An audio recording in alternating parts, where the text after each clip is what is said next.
investments. Anything outside of that is an alternative investment. So real estate's an alternative investment. Notes are an alternative investment. Cryptocurrency, commercial property, those are all alternative investments. The important thing that you want to understand when it comes to your retirement is that you have more options to invest in just the stock market. So I always call this rethink your retirement. And I think more and more people today are actually doing this and taking this to heart and rethinking their retirement now that they have access to more information and realize that there's more out there to invest in. So just a little background on me. This isn't about me, but I started out in real estate. So right out of college, I got into real estate lending. That's kind of where I got my start in real estate. I've been a landlord. I've had rental properties. I've been a private lender. I've done all the kind of inside the box, I would say, corporate style things when it comes to real estate. And it wasn't until about 10 years into my career that I even heard of this idea called the self-directed IRA. When I heard about it and I really learned about it, it was like going down a rabbit hole. I was like, everybody needs to understand this self-directed IRA, especially for a guy like me who understood real estate. It was the first time I had ever even heard that I can use my retirement account to buy real estate. At first I said, is this legal? How come this isn't on like every TV channel on commercials? And you'll kind of find out why. I mean, it's a niche product. Not a lot of people even know that they have the option to self-direct. So ever since 2012, I've been doing this for a career. I find it fascinating and I find it really rewarding to teach people, not what they should invest in, but just that there's more options. So I've been doing this for a long time, and I appreciate Brian having me on here. Again, I have to have a disclaimer too. I'm not giving investment advice here. This is just for education purposes only, but I hope you guys learn something from everybody who's talking here today, because we're just trying to give you guys some new, fresh ideas and that can better help you retire into the future. So why is it important to talk about retirement? Well, it's the largest source of Americans' wealth. Most people have their money in their retirement account versus their bank account or under their bed. Most people have money in their 401k at the job that they work at, or the former job that they worked at. Most people have a rollover IRA. In total, there's close to $35 trillion in retirement accounts. It's trillion with a T. Yet most people, when you ask them, and I do this on a weekly, daily basis, when you ask them what it's invested in, they don't know. They give you the penguin. I don't know. It's invested in some mutual fund. Well, it's a little scary, don't you think, when you're relying on that money to retire on, and most people have the biggest bucket of money they have, but they really don't know what it's invested in, or they don't understand how it works. They don't understand how the stock market works. You're trying to really beat the other guy on the other side of the table, which is kind of a weird way to try to retire. But it's important to talk about retirement accounts because it's the largest source of Americans' wealth. What's the problem with most people's retirement? Well, lack of diversification, but I would say due to lack of options. And this isn't really anyone's fault. Nobody's pointing the finger, but most people just don't know that they have other options outside of their brokerage account or what their financial advisor is selling them. So when you look at the numbers, it's pretty intriguing. When you look at the average person when they retire, how much do they have in their 401k or their retirement account? The number is pretty scary. Some people think it's hundreds of thousands of dollars. It's not. It's actually about $65,000 to $70,000 is the average person's retirement in their retirement account by the time they retire. How long does $70,000 last us these days? Some people could spend that in a few weeks. So when I saw that, when I looked at the numbers, I just found there's got to be a different way to retire.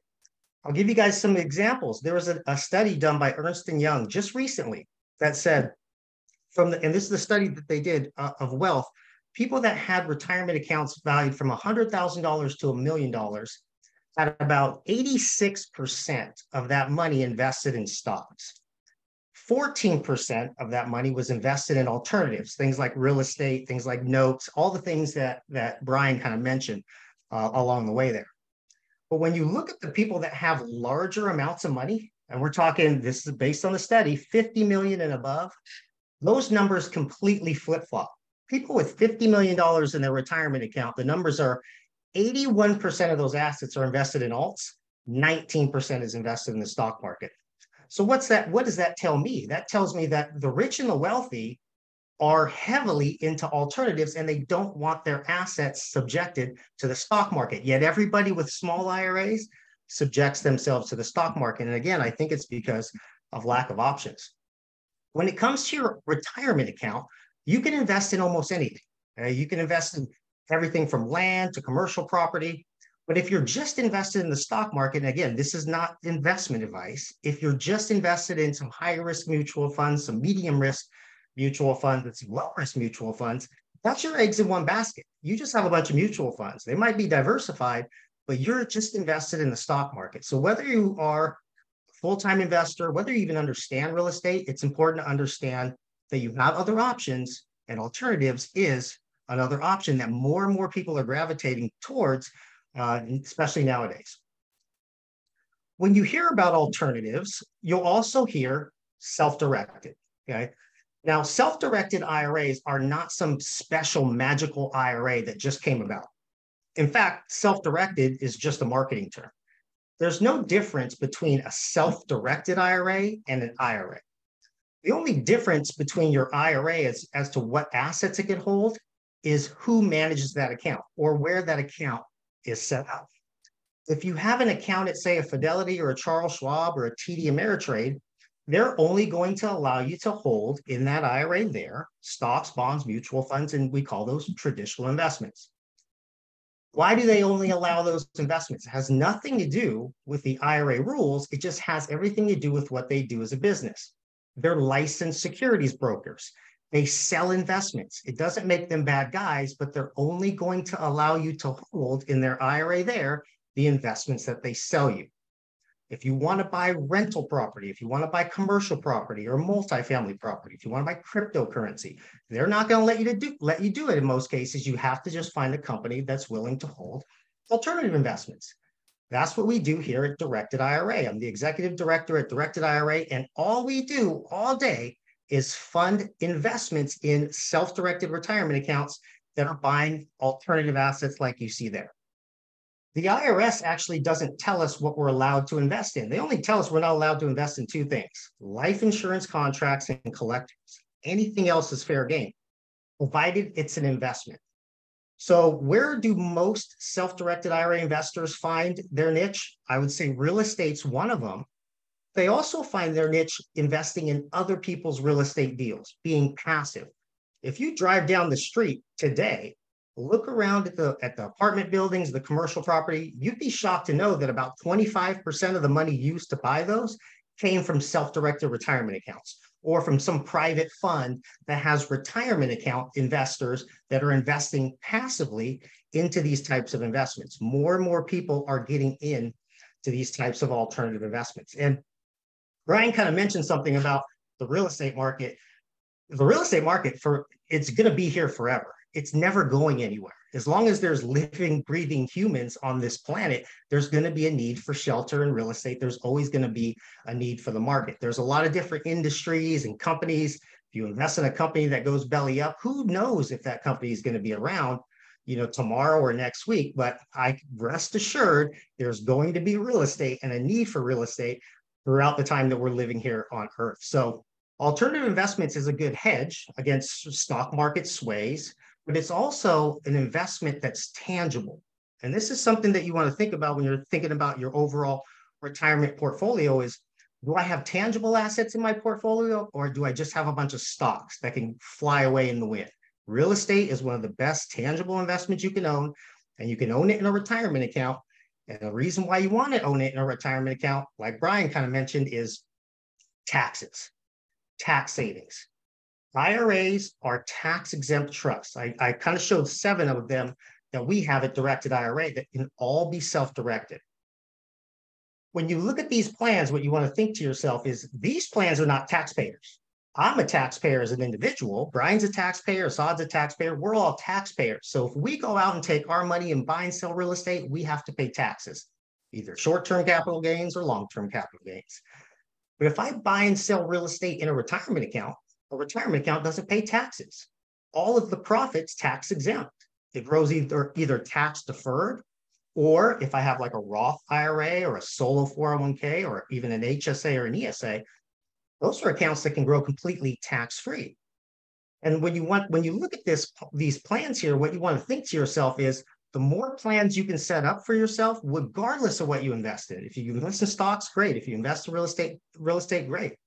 But the more you invest in these plans, the less you have to give back to Uncle Sam. And that's truly how you get to retirement, is by paying the government less in taxes. Taxes are great, but if you're overpaying taxes, it's going to be hard to win that rat race and get to retirement. So these are the 7 types of plans that can be self-directed. And you really take this concept to the next level when you start using multiple plans. And this is what I always urge people to think about. It's not just about your traditional IRA. It's not even just about your Roth IRA. You want to understand an HSA. You want to understand how a Coverdell ESA works, especially if you have kids or grandkids that you're trying to put through school and pay for education expenses. There's tax-exempt accounts that are non-retirement accounts that pay for today's expenses with tax-free dollars. So if you can understand as an investor how to keep more of your money by paying less in taxes, not only can you retire faster, but you can pay for your family's health expenses and you can put your kids through school. And you can do that if you have good alternative or public investments in your retirement account. But again, I would highly urge you guys to look at alternatives. It's a growing investment market. It doesn't mean you have to have all your assets in alternatives, but if you look at the rich and the wealthy, they have about 80% of their wealth in alternatives. So if you guys want more information on how these plans work, this is really just kind of the tip of the iceberg. There's my information. You can always book a call with me. And I'm always eager to help you guys. And Brian, that's all I got. I hope that helped. Yes, that was wonderful. Thank you so much, Nate, for sharing with us. We're going to hand it over to Asad. Asad is a CPA here in Orlando, Florida, who I've had the pleasure of networking with, and he's got a lot of value he can provide because he works with so many clients that use self-directed IRAs. Asad, go ahead and share your screen, and we will take it over from there. Awesome. Thank you so much, Brian and Nate. Thank you for the introduction, Brian, and also wanted to share some things with you guys about the tax benefits of alternative investments, self-directed IRAs, and how our firm, our CPA firm, can help investors out there who are looking to invest in alternative assets. A little bit about myself. My name is Asad Ahmad. I'm a CPA.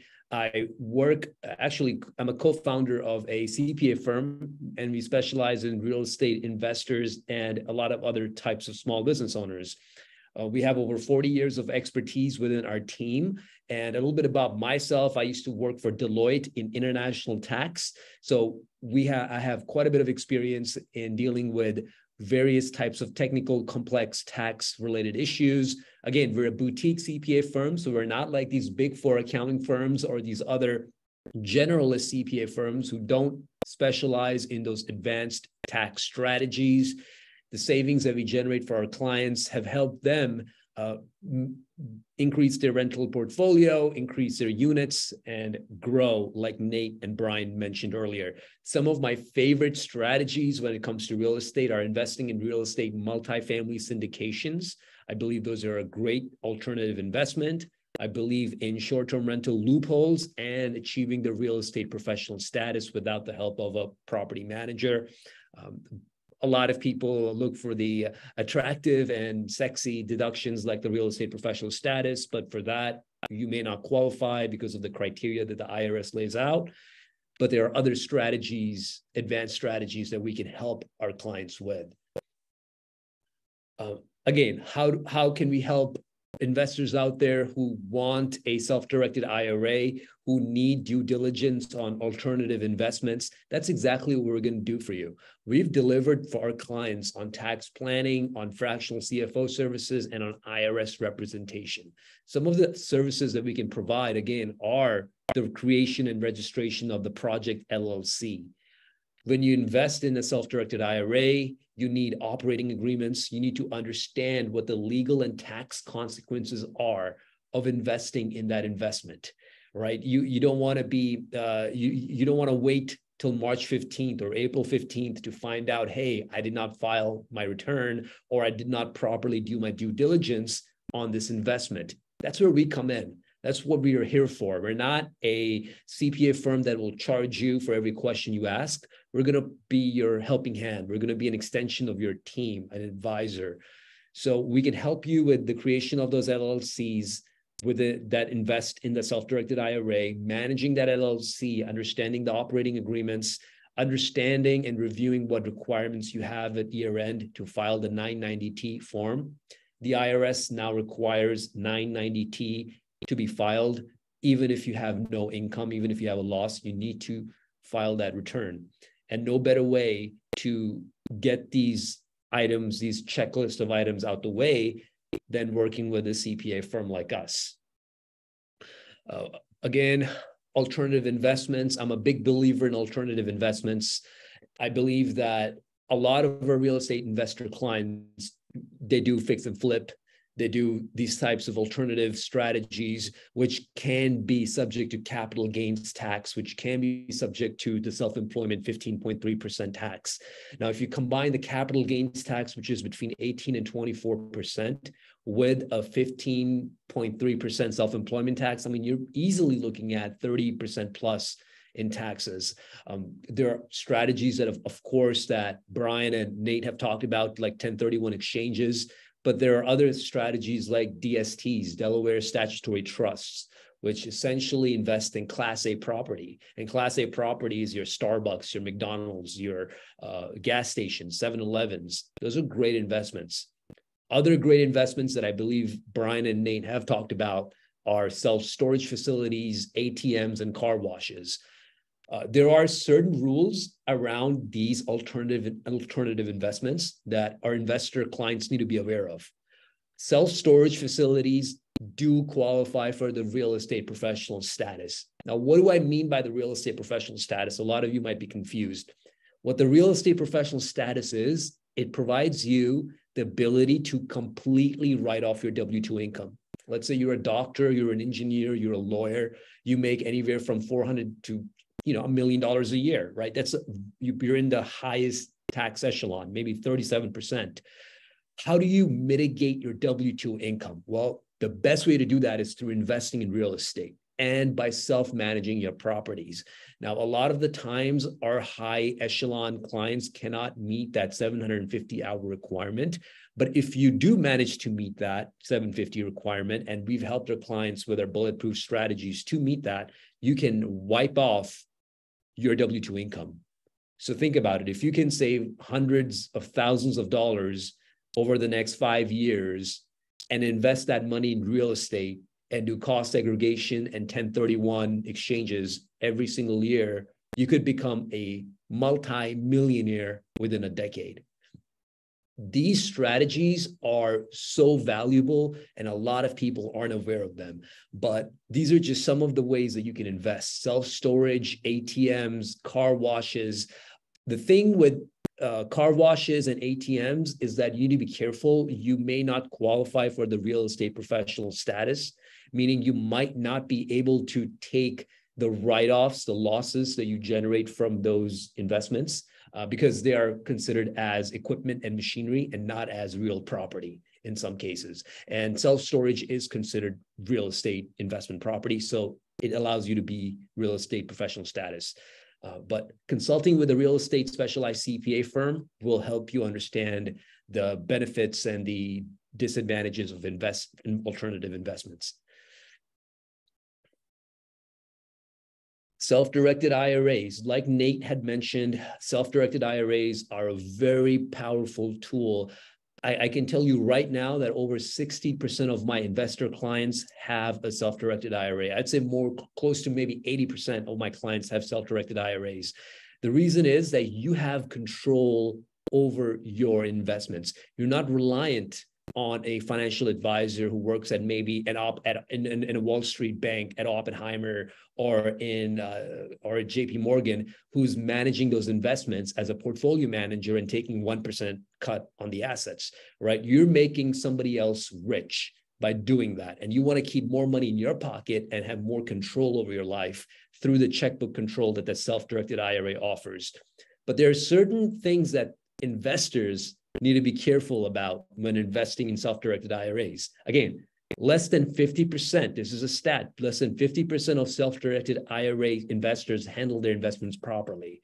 So it's really important to get with a good legal and tax team to do proper due diligence on each investment you're looking at, whether it be investing in businesses, in multifamily apartments, motels, real estate, multifamily syndications. There are certain prohibited transactions that you need to be careful about. And then more importantly, there could be something called UBIT, right? Unrelated business income tax and unrelated debt financed income tax. A lot of the times what happens is people believe that because they're in a self-directed IRA, everything is tax-free. That is true. A lot of the times you don't have any tax implications. But if you work with a CPA firm like ours, who is specialized in alternative investments and real estate, we can provide that bulletproof confidence for you that, hey, you won't have to file any additional returns or you won't be subject to any additional taxes. Generally, you have to file a 990T form when you are dealing with a self-directed IRA.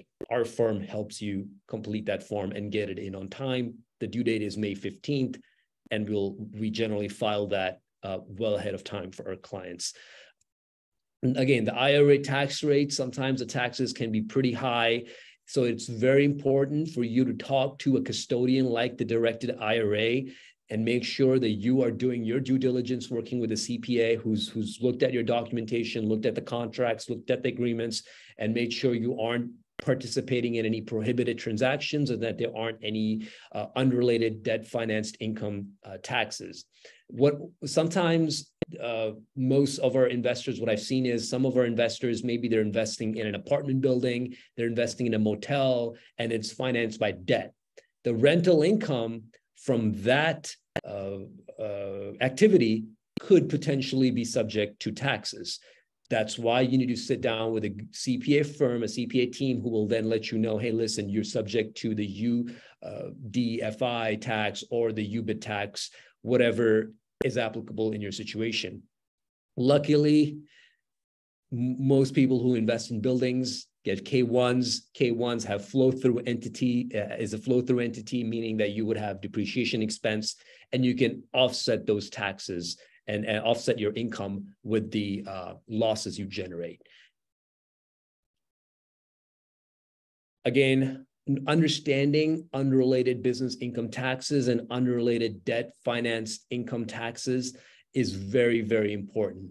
Sitting down with a CPA before year end to proactively plan is extremely important. As your managers of your project LLC, we'll be working with you throughout the year and managing your LLC, working on the annual reviews, looking at the operating agreements and making sure you get the best bang for your buck and that you aren't exposed from a tax point of view and you aren't having to pay thousands of dollars to the IRS. The 990T is, again, like I mentioned, it's required if rental income was acquired in a debt deal and debt financing was involved. But the advantages are there. It's flow-through items. You get depreciation and losses can help offset any types of taxes you would be paying. But account holders, again, need to be aware of the fact that there are tax consequences.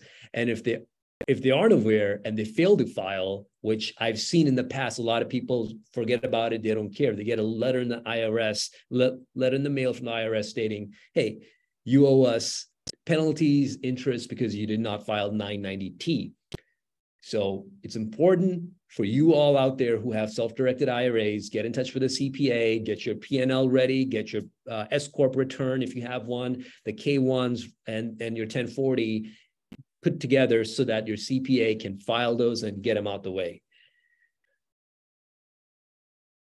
Prohibited transactions. I believe Brian and Nate hit on this. There are certain items that are prohibited. You should never be doing prohibited transactions from your self-directed IRA, such as for personal use. Using rentals for personal rather than investment in business is absolutely prohibited. Again, you need to speak to your legal and tax team so that they can do proper accounting and record keeping, making sure every dollar is coming in and every dollar that's going out is being accounted for, because that will help audit proof you. The purpose of bookkeeping and proper accounting is to audit proof you against any potential liabilities in the future. I wanted to share a quick thing about the alternative assets and to talk to you guys a little bit more about that, because I believe investing in multifamily syndications and investing in those real estate investments is very, very powerful. Because let's say you happen to be a limited partner and there's a sponsor who set up agreements and set up contracts. When you invest in these properties, make sure you're doing your proper diligence with the financials. Make sure you're reading your share of profits and make sure you're understanding your share of depreciation. Because let's say you make $100,000 out of that income every year, but let's say your depreciation expense is only 30% or only 40%, or let's say it's even less than that, then you're at a more negative tax state versus having a higher share of your depreciation expense. Let's say your depreciation expense on the multifamily building is 70 grand. You're able to offset your 100 grand income with the 70 grand in depreciation expense, and you're only going to pay 30 grand taxes on the 30 grand that flows through to your 1040. This is why it's very, very critical if you are a high net worth investor, high net worth individual with high W-2 income to invest in multifamily syndications, but need to do proper planning with a good CPA and legal team who will help you with understanding your share and your benefits out of that investment. That's about all from me, Brian. Thank you so much. Thank you so much, Asad. I think the most important takeaway, everyone, is like due diligence. Definitely do your due diligence. Partner with a CPA or financial advisor, attorney, somebody that understands alternative investing. Just because there is UDFI tax or UBIT tax with that investment does not mean you can't make great profit off of it. You maybe even do better than you're doing in the stock market right now. You know, stock market could crash tomorrow and you could lose all your money, but guess what? Real estate, it's still going to provide cash flow. So that's why I like to focus my portfolio on real estate backed assets. But thank you guys again for joining us. I think there was a lot of great takeaways here. The audience is going to love, you know, some of the things that we had to offer. We'll have to set up a follow-up Q&A section, you know, in a couple of days. I'll get with you guys and rally some questions that people are asking. All righty. Thank you, guys. Thanks, guys.